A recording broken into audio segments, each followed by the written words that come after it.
Hello दोस्तों, स्वागत है आप सभी का एक और नई वीडियो में। आज मैं आप सभी के लिए एक बार फिर से लेके आ गया हूँ एक बेहद ही खौफनाक कहानी। दोस्तों, आज की कहानी हमें भेजी है ब्रिज बिहारी मिश्रा जी ने।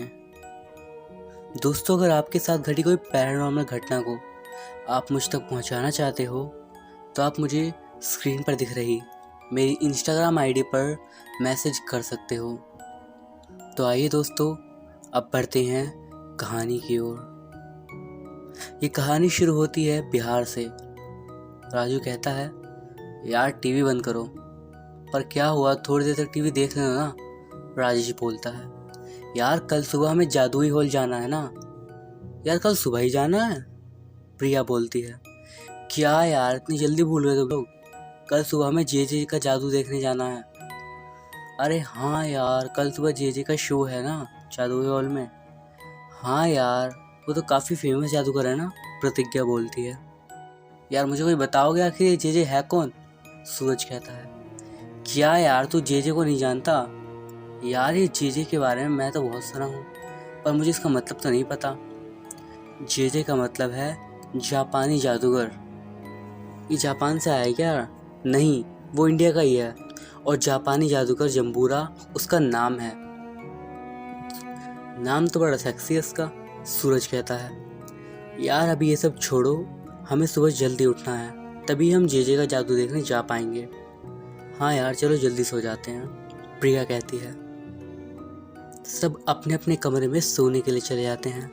उसके अगले दिन वो सब ऑफिस से आधे दिन की छुट्टी लेकर घर आते हैं, और उसके कुछ देर बाद प्रतिज्ञा कहती है, दोस्तों पूरे 12 बज चुके हैं। ट्रिपल जे का जादू 1 घंटे में शुरू होने वाला है। हम 1 घंटे में रामपुर जादुई हॉल तक पहुंच जाएंगे, है ना?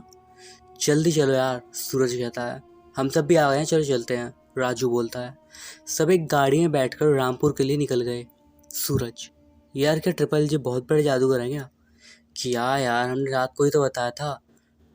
ट्रिपल जे बहुत ज़्यादा फेमस जादूगर है, और फेमस तो वही होता है जो बहुत अच्छा जादूगर होता है। हाँ यार, अब तो मुझे भी इसका जादू देखना ही पड़ेगा। यार तू ट्रिपल जे से जादू सीख कर करेगा क्या? प्रिया कहती है। यार तो मैं उन्हीं की तरह बहुत बड़ा जादूगर बन जाऊंगा और फेमस हो जाऊंगा, सूरज बोलता है। भाई जादूगर बनना इतना आसान काम नहीं है। एक अच्छा जादूगर बनने के लिए कई सालों की मेहनत लगती है। तब तो यार मैं जैसा हूँ वैसा ही ठीक हूँ। वैसे भी कई सालों तक मुझसे जादू ना सीखा जाएगा।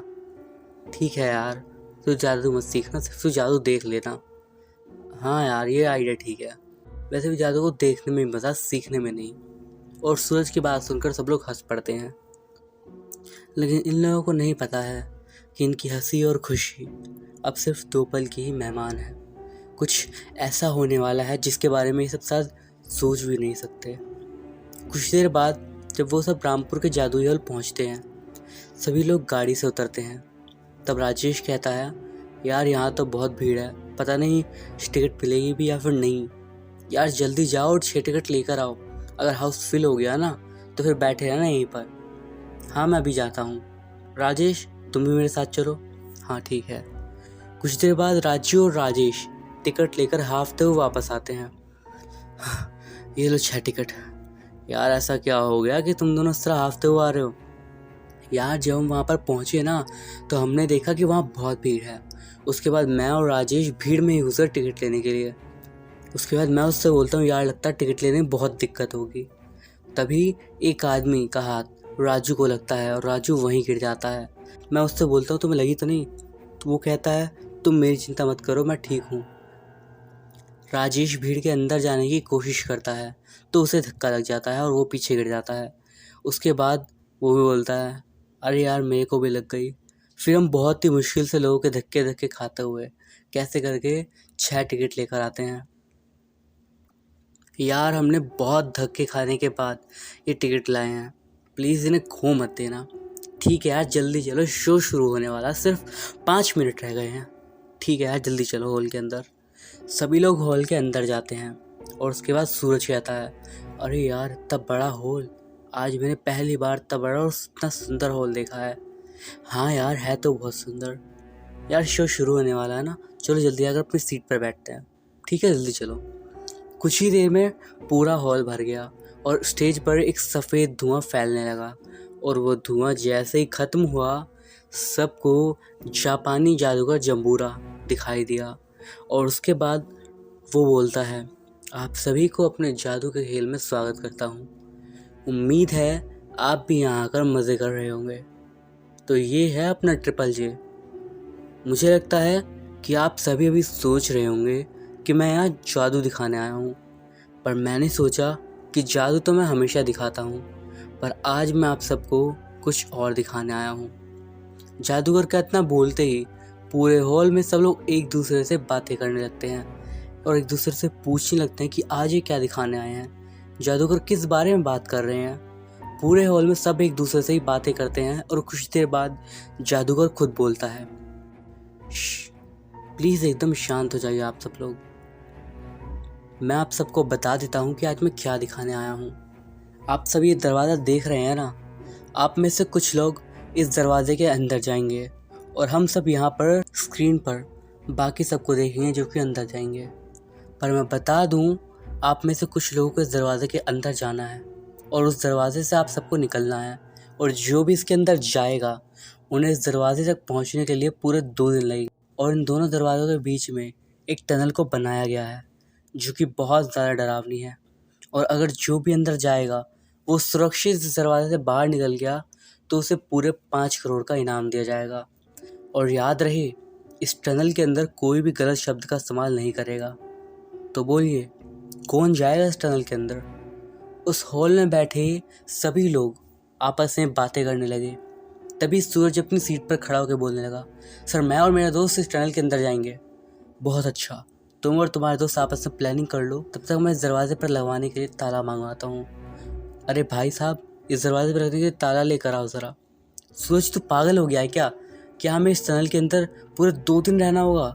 ट्रिपल जी अभी कहाँ था? उसने बोला है ना कि अंदर से बहुत डरावनी है। राजू कहता है, हाँ सूरज, हम में से किसी को भी इसके अंदर नहीं जाना चाहिए। प्रतिज्ञा कहती है, अरे यार, इस टनल में सारे रचनात्मक भूत प्रेत होंगे, असली नहीं, इससे डरो मत। पर सूरज, रचनात्मक भूत ही रहेंगे, पर फिर भी डर तो लगेगा ना यार। अरे यार, अगर हम इस टनल को टनल छोड़ के हिंदी में बोलते हैं तो सुरंग के अंदर जाकर उस दरवाजे से हम बाहर आ गए तो हमें 5 करोड़ मिलेंगे। समझ रहे हो? 5 के पीछे 7 जीरो। और वैसे भी हम लोग कब से नकली भूत प्रेत से डरने लगे, और मानो अगर थोड़ा बहुत डर लग भी गया तो उतना तो हम सहन कर लेंगे ना। बाहर आने पे हमें इनाम का पैसा मिल जाएगा और आपस में बांट लेंगे हम लोग। अब हमारी ज़िंदगी हेरा फेरी तो नहीं है ना कि 21 दिन में पैसा डबल होगा, इसलिए ऐसे ही कमाना पड़ेगा। हाँ यार सूरज, बोल तो तुम सही रहे हो, हमें इसके अंदर एक बार जाना तो चाहिए। ठीक है, तो हम सब भी तैयार हैं सुरंग के अंदर जाने के लिए। दोस्तों, मैं तुम सबके साथ इस सुरंग के अंदर नहीं जाने वाली हूँ। प्रिया कहती है, मुझे कृपया सबसे दूर रखो और मुझे मजबूर मत करना। इनाम के पैसे तुम लोग आपस में बांट लेना। ठीक है यार, तुम हमारे साथ मत जाना, बस तुम यहाँ स्क्रीन पर देख लेना। ठीक है, बाय दोस्तों, अपना ख्याल रखना। ट्रिपल जे बोलता है, तो आप सब लोग तैयार हैं इस टनल के अंदर जाने के लिए? जी, हम सब तैयार हैं इस सुरंग के अंदर जाने के लिए। तो आप सब यहाँ पर रखा एक एक टॉर्च उठा लीजिए, इससे आपको उस टनल के अंदर आसानी होगी। एक एक टॉर्च सब लोग उठाकर एक एक करके उस सुरंग के अंदर चले जाते हैं। और उसके बाद ट्रिपल जे बोलता है, तो अब यहाँ से आप सभी का सफ़र शुरू होता है। ठीक 2 दिन बाद वो वाला दरवाज़ा खोला जाएगा जिससे आप लोग बाहर आ जाएंगे। उसके बाद जापानी जादूगर जंबूरा ने दरवाज़ा बंद करके उस पर एक बड़ा सा ताला लगा दिया और उसके बाद उसने स्क्रीन ऑन कर दिया। इधर सब लोग स्क्रीन पर देखने लगते हैं और इधर प्रतिज्ञा कहती है, यार यहाँ कितना अंधेरा है ना, यहाँ पर कोई लाइट वाइट लगा देनी चाहिए थी इन लोग। अगर यहाँ पर लाइट लगा देते तो इनका सेटअप ख़राब ना हो जाता, कि इन्होंने हमें टॉर्च दी है उसे यूज़ करो ना। सभी लोग टॉर्च जलाकर आगे की ओर जाने लगे और इधर ट्रिपल जे बोलता है, ये सब तो अभी से शिकायत करने लगे, पता नहीं ये सब इस टनल के अंदर 2 दिन कैसे रहेंगे। इधर प्रिया आराम से बैठकर स्क्रीन पर देख रही थी। तभी उसके पैर के पास एक खून से सना हुआ हाथ ज़मीन के अंदर से निकला और प्रिया के पैर को छुआ। प्रिया चौंकते हुए अपने पैर के पास देखी तो वहाँ पे कुछ भी नहीं था। इधर अनीता कहती है, संभाल के चलो, तुम सब भी संभाल के आना, सीढ़ी पर फिसलन है। राजेश कहता है, यार मुझे नहीं लगता कि हम समय पूरे 2 दिन तक रह पाएंगे। मतलब क्या तुम्हारा? मेरा मतलब है कि जिस तरह हम इस सुरंग के अंदर चल रहे हैं, मुझे लगता है कि आधा से 1 घंटे में हम इस सुरंग से बाहर निकल जाएंगे। हाँ यार, लगता तो मुझे भी कुछ ऐसा ही है। और इधर ट्रिपल जे कहता है, अभी तो तुम सब टनल के अंदर ही गए हो, आगे आगे देखते तो जाओ बच्चों। तभी स्क्रीन के पीछे लगा पर्दा 1 सेकंड के लिए एक बहुत बड़ा सा राक्षस बन जाता है और फिर वो पर्दा पहले जैसा ही हो जाता है। सबका ध्यान स्क्रीन पर होने के कारण कोई भी उस पर्दे को नहीं देख पाता और उधर वो लोग आगे जा रहे होते हैं। तभी उन लोगों के पीछे अचानक से एक खोपड़ी आ जाती है और उस खोपड़ी में से एक भयावह सी आवाज़ आती है। वो आवाज़ सुनकर ये सभी लोग डर जाते हैं और वो खोपड़ी वहाँ से गायब हो जाती है और अनीता को लगता है कि आवाज़ राजेश ने निकाली। इसके बाद वो बोलती है, क्या यार राजेश, एक तो पहले इस सुरंग के अंदर हम लोग डर रहे हैं और तुम डरावनी आवाज़ निकाल कर हमें और डरा रहे हो। यार मैंने कुछ नहीं किया। ठीक है ना यार, आपस में क्यों लड़ दो, चलो यहाँ से, हो गया। सब आगे की तरफ चलते जा रहे थे और इधर जहाँ सब लोग बैठे थे उनके ऊपर हवा में एक अति भयावह आत्मा अचानक से प्रकट हो जाती है और उसके प्रकट होते ही स्क्रीन बंद हो जाती है और वो आत्मा ज़ोर ज़ोर से हंसने लगती है। ट्रिपल जे बोलता है, स्क्रीन किसने ऑफ करी है, ऑन करो। वो आत्मा बहुत अजीब तरीके से मुस्कुराने लगती है। उस भयावह चेहरे वाले आत्मा को देखकर सभी लोग इधर उधर भागने लगते हैं और एकदम से पूरे हॉल में भगदड़ मच जाती है। तभी उस आत्मा के अंदर से अनेकों कंकाल जैसी आत्माएं निकलने लगती हैं और वो कंकाल रूपी शरीर वाला आत्मा जिससे ही भिड़ता है वो एक क्षण में ही राख बन जाता है। सभी लोग जोर से चिल्लाने लगते हैं, बचाओ बचाओ। ट्रिपल जे यह सब देखकर बहुत ज़्यादा डर जाता है और उसके भी पसीने छूट जाते हैं। वो यहाँ से भागने के लिए स्टेज से नीचे उतरता है। तभी वो आत्मा जिनमें से वो कंकाल रूपी आत्माएं निकल रही थी वो अचानक से उस जादूगर के सामने आ जाती है और वो आत्मा उस जादूगर को अपनी तिरछी नज़र से देखने लगती है। उस आत्मा ने अपनी तिरछी नज़र से उस जादूगर को देखा। तभी उस जादूगर का मुंह, आँख, नाक सारे उस जादूगर के पेट में जाने लगे। दर्द के मारे उस जादूगर ने अपना गला जोर से पकड़ लिया और जोर से चिल्लाने लगा, कोई बचाओ। कुछ ही क्षणों में उस जादूगर के चेहरे पर सिर्फ सफ़ेद चमड़ी रह जाती है और वो जादूगर वहीं पर गिरकर बेहोश हो जाता है। उसके बाद वो आत्मा और भयानक आवाज़ें निकालने लगती है और आत्मा कहती है, मौत के खेल में सभी का स्वागत है। फिर वो आत्मा वहाँ से गायब हो जाती है। इधर अंदर सभी लोग सुरंग को देख रहे थे कि सुरंग अंदर कहाँ से कहाँ तक जा रही है। यार अभी तो हमें सुरंग में आए 1 घंटा भी नहीं हुआ है और हमें अभी इस सुरंग में 2 दिन तक रहना होगा, उसके बाद हम यहाँ से निकलेंगे। हाँ यार, हम लोग कैसे कैसे इस सुरंग के अंदर जाए जा रहे हैं। सुरंग और डरावना होता जा रहा है। मुझे लगता है कि हमें आगे नहीं जाना चाहिए और यहीं से वापस जाना चाहिए। लगता तो यार मुझे भी ऐसा है, हमें वापस चलना चाहिए। दोस्तों, मैं तुम सबको यहाँ लाया था और मैं भी बोल रहा हूँ यार, यहाँ से वापस चलते हैं। न जाने आगे क्या होगा, मुझे अभी से डर लग रहा है। क्या सूरज, तुमने ही तो बोला था अंदर रचनात्मक भूत होंगे। माफ़ कर दो यारो, अभी यहाँ से वापस चलो। ठीक है चलो। सभी लोग वापस जाने के लिए पीछे मुड़ते हैं तो सभी लोग एकदम हैरान हो जाते हैं। राजू कहता है, दोस्तों हम आए कौन से रास्ते से थे? वहाँ पर वो अचानक से देखते हैं कि उनके पीछे कई सारे अलग अलग रास्ते आ जाते हैं। अब हम क्या करें? हम जब इधर से आ रहे थे तब तो एक ही सुरंग थी और अब यहाँ पर इतनी सारी सुरंग कैसे आ गई? अभी तो हमें आगे की तरफ ही जाना होगा। अगर कोई गलत सुरंग में हम सब चलेंगे तो बहुत मुसीबत हो जाएगी। ठीक है, हम आगे ही चलते हैं। वो सब जैसे ही आगे जाने के लिए मुड़े, वो सब और भी ज़्यादा चौंक गए और भी ज़्यादा डर गए क्योंकि उधर भी अब कई सारी सुरंग बन गई थी। वो सभी लोग इन सुरंगों के बीच में बुरी तरीके से फंस गए थे। यार जब हम पीछे की तरफ मुड़े थे तब यहाँ पर एक ही सुरंग थी, पर अब अचानक इतने सारी सुरंग कैसे बन गई? अब हम क्या करें? कौन सी सुरंग के अंदर जाएं? अगर हमने कोई गलत रास्ता चुन लिया तो कुछ भी हो सकता है। कुछ समझ नहीं आ रहा यार, कौन सी सुरंग में जाना चाहिए और कौन सी सुरंग में नहीं जाना चाहिए। वो सब बीच में फंस गए थे। दोनों तरफ ही बहुत सारे रास्ते थे, किसमें जाया जाए कुछ समझ नहीं आ रहा था। कुछ देर बाद अनीता रोने लगती है और कहती है, यार क्या करें, हम कहाँ जाएं? अनीता तुम रो मत, हम सब कुछ सोचते हैं। यार जापानी जादूगर जम्बूरा ने कहा था ना कि वो और बाकी सब उस हॉल में बैठे लोग हमें स्क्रीन से देख रहे होंगे, तो उनसे हम मदद मांग सकते हैं बाहर निकलने के लिए। हाँ यार, हमने सोचा ही था, हम मदद मांगते हैं। ट्रिपल जे कृपया हमारी मदद कर दो, कोई सुन रहा है? प्लीज़ कोई मदद कर दो हमारी, हम यहाँ से निकलने में मदद करो हमारी। हम और ये गेम नहीं खेलना चाहते, प्लीज़ हमें बाहर निकाल दो। वो सब तो सुरंग के अंदर से मदद मांग रहे थे, पर उन सब की मदद करने वाला तो कोई बचा ही नहीं था। यहाँ सभी लोग राख बन चुके थे और उनमें इन सब की दोस्त प्रिया भी थी। कुछ देर तक वो सब मदद के लिए चिल्लाते रहते हैं और कुछ देर बाद जब कोई जवाब नहीं मिलता तो प्रतिज्ञा कहती है, यार ना ही बाहर से कोई जवाब आया और ना ही हमारी मदद के लिए कोई आया, अब हम क्या करें? अब तो हम बस एक ही काम कर सकते हैं, इन सुरंगों में से किसी एक सुरंग में आगे जाना। यहाँ पर कोई खेल नहीं बल्कि असली भूत प्रेत का चक्कर है।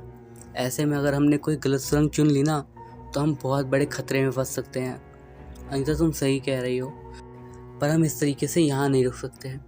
हमें यहाँ से बाहर जाने के लिए किसी न किसी सुरंग को चुनना पड़ेगा। हाँ, पर हम कौन सी सुरंग को चुनें आगे जाने के लिए? दोस्तों तुम्हें क्या लगता है, हमें कौन सी सुरंग से जाना चाहिए? क्योंकि एक भी गलत सुरंग हमारी जान ले सकती है। दोस्तों मुझे लगता है हमें उस सुरंग से जाना चाहिए।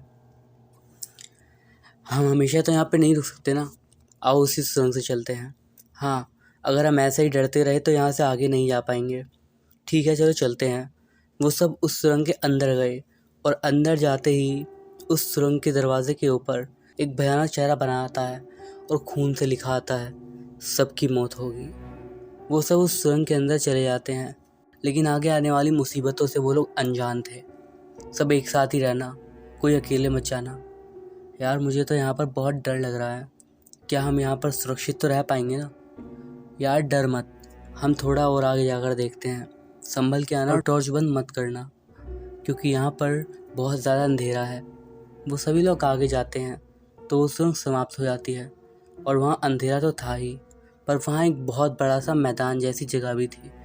उसके बाद प्रतिज्ञा कहती है, दोस्तों ये जगह तो बहुत बड़ी है और अंधेरा भी है, आगे जाने का कोई रास्ता दिख नहीं रहा है, अब हम क्या करें?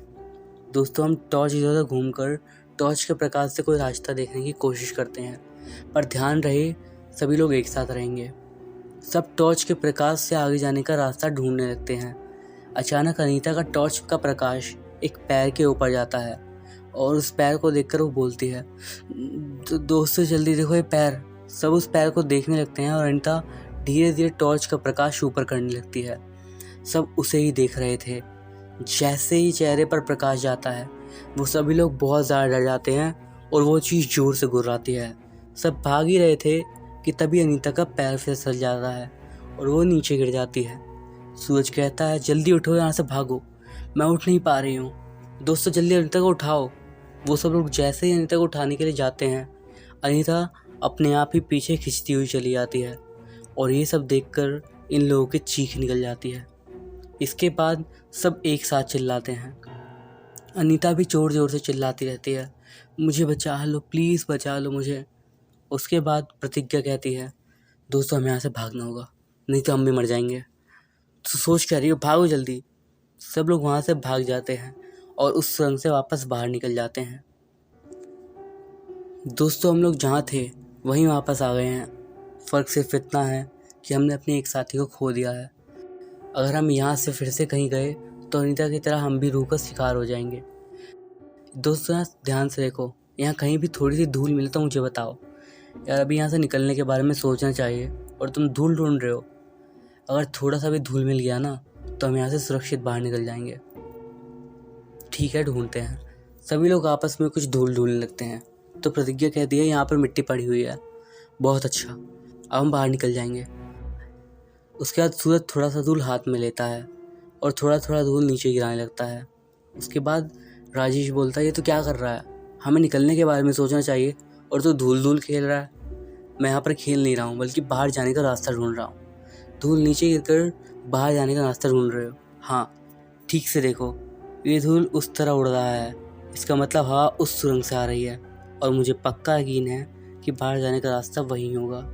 सभी लोग सूरज के पीछे उसी सुरंग के अंदर जाते हैं और कुछ ही दूर जाने के बाद सूरज कहता है, दोस्तों सामने देखो, ये तो कोई सफ़ेद पर्दा है जो कि सामने लगा है। नहीं नहीं, ये सफ़ेद पर्दा नहीं है, बल्कि बाहर से आती तेज़ रोशनी है जो हमें एक सफ़ेद पर्दे की तरह दिखाई दे रही है। इसका मतलब कि हम यहाँ से बाहर निकल सकते हैं। हाँ, जल्दी चलो मेरे साथ। वो सभी लोग उस सुरंग से बाहर निकलते हैं तो देखते हैं कि वो सब एक बहुत ही बड़े और घने से जंगल में आ गए हैं। यार, हम जंगल में कैसे आ गए? यार, ये तो बहुत घना जंगल है और यहाँ पर जंगली जानवर भी होंगे। अब क्या करें, कहाँ जाएं? अरे यार, अगर हम उस सुरंग से नहीं निकलते तो मर जाते और यहाँ इस जंगल में हमारी जान बचाने के लिए कोई रास्ता मिल सकता है। हाँ, सूरज ठीक कह रहा है, हम इस जंगल में थोड़ा आगे जाकर देखते हैं। ठीक है, चलो। वो सब उस जंगल में थोड़ा आगे आ गए। तभी उनके सामने एक पेड़ पर से एक आदमी नीचे कूदता है। अचानक से उस आदमी को इस तरह देखकर वो सब चिल्लाने लगते हैं। वो बोलता है, शांत हो जाओ, प्लीज़ शांत हो जाओ। आदित्य कहता है, तू लोग की गुफा से बाहर कैसे हिले? सर, आपकी भाषा हमें समझ में नहीं आ रही है, प्लीज़ हिंदी में बात करें। ठीक छै, समझ गई लो, चलो हमारे साथ। उसके कहने का मतलब है, ठीक है मैं समझ गया हूँ, मेरे साथ चलो। यार, इनकी बातें तो हमारी समझ में ही नहीं आ रही है, हम क्या करें? तभी आदित्य अपने हाथ से इशारा करता है उन सबको अपने साथ जाने के लिए। दोस्तों, मुझे लगता है कि अपने साथ ले जाना चाहते हैं। ठीक है, हम एक बार इनके पीछे जाकर देखते हैं हमें कहाँ ले जाते हैं। ठीक है, चलो। ये सभी लोग आदित्य के पीछे पीछे चले जाते हैं। आदित्य उन सबको एक गुफा के अंदर ले आता है जहाँ पर एक महातांत्रिक ओझा आंखें बंद करके ध्यान लगा रहे थे। उसके बाद वो आदित्य कहता है, बाबा जी, ये सब वही गुफा से बाहर है, लेकिन इनको कोई समस्या नहीं हो जाए, यहीं से हमें लोगों के यहाँ लेकर आई ले। बाबा जी, ये सब उसी गुफा से बाहर आए हैं, किसी तरह की मुसीबत ना हो जाए, इसलिए इन लोगों को मैं यहाँ लेकर आ गया हूँ। इतना सुनकर महातांत्रिक ओझा अपनी आंखें खोलते हैं और आदित्य से कहते हैं, बेटा, तुम्हारा ये अलग अलग भाषा में बोलने की आदत कब छूटेगी? तुम्हारी अलग अलग भाषा सुनकर सिर्फ मैं ही नहीं बल्कि लोग भी परेशान हो जाते हैं। जाओ और इनके लिए पानी लेकर आओ। ठीक छै बाबा, ठीक छै। और सभी मिलकर बाबा को नमस्ते करते हैं। आप सब लोग यहाँ बैठिए और बताइए क्या हुआ और आप सब उस श्रापित सुरंग से कैसे बाहर निकले और आप सब उस सुरंग के अंदर करने क्या गए थे? इन सब ने महातांत्रिक ओझा से सारी घटना बता दी। उसके बाद वो बोलते हैं, तुम सब लोगों ने उस सुरंग के अंदर जाकर ठीक नहीं किया। अब तुम सबके साथ अनदेखी और अविश्वसनीय घटनाएं घटेंगी, क्योंकि वो सुरंग मौत का खेल है। मौत का खेल? हम कुछ समझे नहीं, आप क्या कहना चाहते हो? जब डर अपनी सीमा पार कर देता है तो उसे दहशत कहते हैं, और जब दहशत अपनी चरम सीमा पर पहुंच जाती है तो उसे ही कहते हैं मौत का खेल। तो बाबा, हम क्या करें? हमारी एक दोस्त अनीता उस सुरंग के अंदर फंस गई है। नहीं, तुम्हारी सिर्फ एक दोस्त नहीं बल्कि दूसरी दोस्त प्रिया के साथ और भी कई लोग फंस गए हैं। क्या प्रिया भी उनके साथ? पर बाबा, वो लोग तो बाहर थे जब तुम सब लोग उस सुरंग के अंदर गए थे। उसके कुछ देर बाद बाबा ने उस हॉल में घटी सारी घटना उन्हें बता दी और ये सब सुनकर उन सबको एक झटका सा लगा। तो बाबा, हम लोग यहाँ से कैसे निकलेंगे और अनीता प्रिया के साथ बाकी सबको कैसे बचा सकते हैं? मैं तुम लोगों को यहाँ से सुरक्षित निकाल दूंगा, लेकिन उन सबको बचाना इतना आसान नहीं है। तभी आदित्य पानी लेकर वहाँ आता है और उसके बाद कहता है, होई वीरू लोग आपुन तुम लोगों के लिए पानी लेकर आई ला, लो पी ला। उसका मतलब था, मैं आप सभी के लिए पानी लेकर आई हूँ, पी लीजिए। इससे तो मैं परेशान हो गया हूँ, आप लोग पानी पी लो। सब पानी पीते हैं और उसके बाद प्रतिज्ञा कहती है, तो अब हम लोग कैसे उन सबको बचा सकते हैं? मैं श्रापित सुरंग के बारे में ज़्यादा कुछ तो नहीं जानता हूँ, पर सुरंग को श्राप मुक्त करने के लिए तुम्हें मिथिलांचल के सपोल गांव में एक महाकाली के मंदिर में जाना होगा।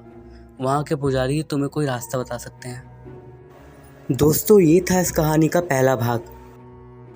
आपको ये कहानी यहाँ तक कैसी लगी, आप हमें कमेंट्स के ज़रिए ज़रूर बताइएगा और इस वीडियो पर लाइक ज़रूर करिएगा।